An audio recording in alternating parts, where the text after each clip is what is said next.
So, we are now 3 days away from the release of the Switch 2, and luckily my pre-order is still pending. The one that I got from Best Buy at the very beginning of the pre-order season, that was like when all that craziness was going on. I My condolences to those of you who have pre-ordered like on Walmart and such and had your pre-order just canceled. That's a bummer. That is just sad. I feel for you. But luckily, you can be able to maybe get one at an event or something around launch day. What's kind of funny though is that I'm not even technically going to be home when my pre-order ships to me. I'm going to be out on vacation and so on, and someone else is going to be picking up the order and such.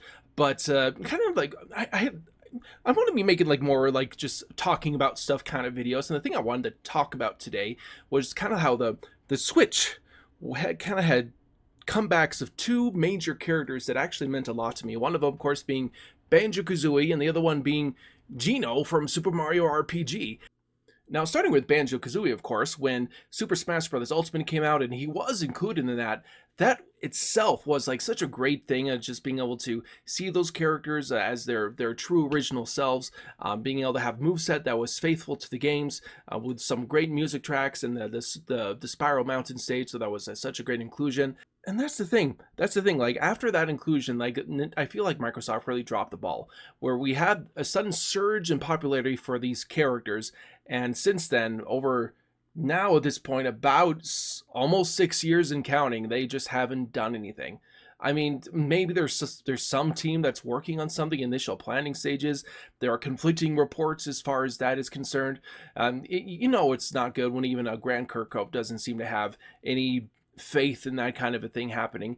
But I think to myself, yes, that inclusion in Smash was awesome, but it just didn't it just didn't really pan out afterwards the way that a lot of people hoped.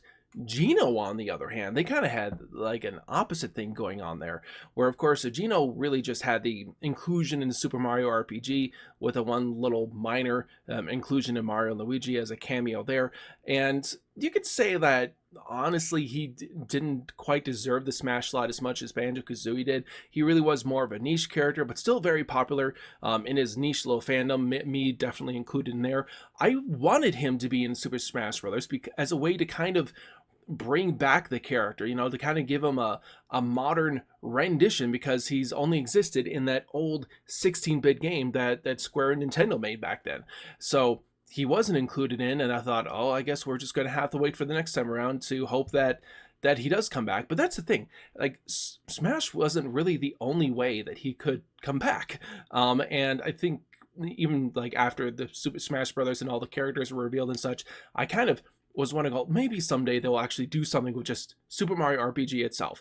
Make it known out there. There was even like a Twitter page called Operation Starfall that was really promoting the return of Super Mario RPG. They even made a big packet of stuff to mail over to Nintendo, just kind of letting them know, like, hey, we love these characters. We'd love to see them come back in some form. And it seems that they were listening. That after all that time, they were listening, and Super Mario RPG did have that amazing comeback as a full-on remake with character favorites like Geno seeing as not just that old 3D render or old sprite. It's just a beautiful new rendition of the character with new cutscenes, bringing him to life. I loved the little cutscene where he was just revived with a star and all that stuff. And again, it's just making me think about the fact that even though Geno, we had the temporary disappointment not seeing him in Smash, we had the much longer legacy of him being brought back in a new game, a new remake of his game there. And right now, it's like I don't even care if he's included in Smash. I would love it if he's included in Smash in the future, but it's not. I don't know. It's not as necessary now.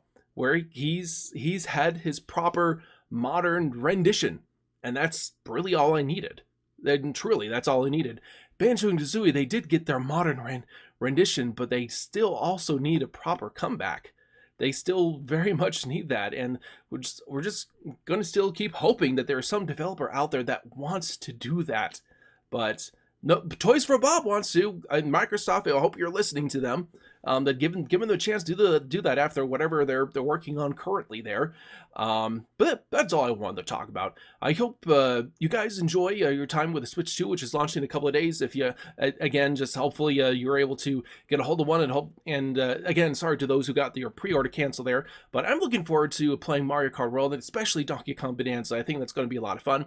If you enjoyed this video, be sure to go ahead, drop a like, subscribe to the channel, and we will see you next time. Bye, everyone!